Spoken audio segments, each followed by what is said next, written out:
कि ये केवल याचक के रूप में खड़े रहे हैं और हर पार्टी ने उन्हें प्रॉमिस किया है कि हम आपको सिटीजनशिप देंगे, किसी ने डिलीवर नहीं किया है। यह यहां का नंबर 1 मुद्दा है, इसलिए हमने इस नंबर 1 मुद्दे को आगे बढ़ाया है। तो स्वाभाविक है जिस राज्य में जो मुद्दा प्रथम रहेगा उस मुद्दे को लेकर हम आगे बढ़ेंगे। ठीक है, गौरव वल्लभ जी से मैं जवाब ले लेती हूँ, उसके बाद रूपा गांगुली जी सांसद है भारतीय जनता पार्टी की। मैं फौरन आपके पास आऊंगी मैम, क्योंकि जो महिलाओं के लिए 33% आरक्षण की बात बीजेपी ने अपने मैनिफेस्टो के जरिए की है, उससे क्या कुछ हासिल होगा। लेकिन गौरव वल्लभ जी, उनको पता है कहाँ फायदा होगा, वहां पे बोल दिया बंगाल में, और असम में इसके खिलाफ बहुत जगहों पर विरोध हुआ था, तो क्यों अपने पैर पर कुल्हाड़ी मारेंगे? अंजना जी, इनके लिए मैंने 2 लाइन लिखी आज। कभी हाँ कभी ना, कभी कुछ भी समझ में आए ना। कभी हाँ कभी ना, कभी कुछ भी समझ में आए ना। बंगाल में पहली कैबिनेट में सीए आएगा, तमिलनाडु में पहली कैबिनेट से सीए चले जाएगा, और आसाम में मुझे कुछ नहीं समझ में आ रहा क्या करूं।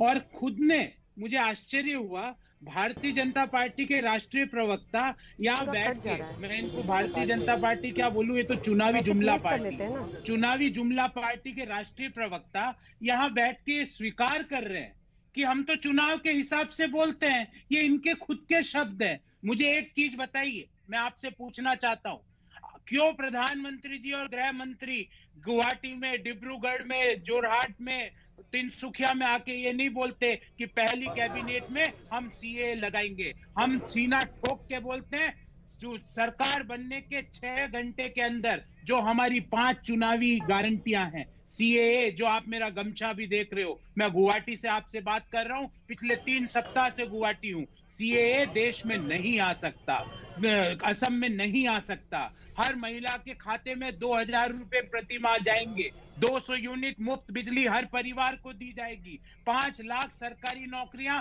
और 25 लाख निजी क्षेत्र की नौकरियों का सृजन होगा, और लास्ट बट नॉट लीस्ट 365 रुपए। और ये चुनावी जुमला पार्टी का प्रवक्ता नहीं बोल रहा है, ये उस पार्टी का प्रवक्ता बोल रहा है जिन्होंने कहा कि मनरेगा आएगा तो आया, जिन्होंने कहा राइट टू फूड आएगा तो आएगा।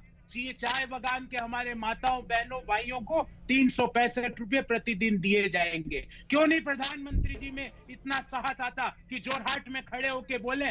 क्यों गृह मंत्री जी चुप्पी साधते हैं? क्यों नड्डा जी आज तिनसुकिया में है तो दोनों हाथ को ऊंचा करके क्यों नहीं बोलते कि सीए को लागू करेंगे हम? गौरव जी, कोलकाता का आपका प्लान बना है कि नहीं?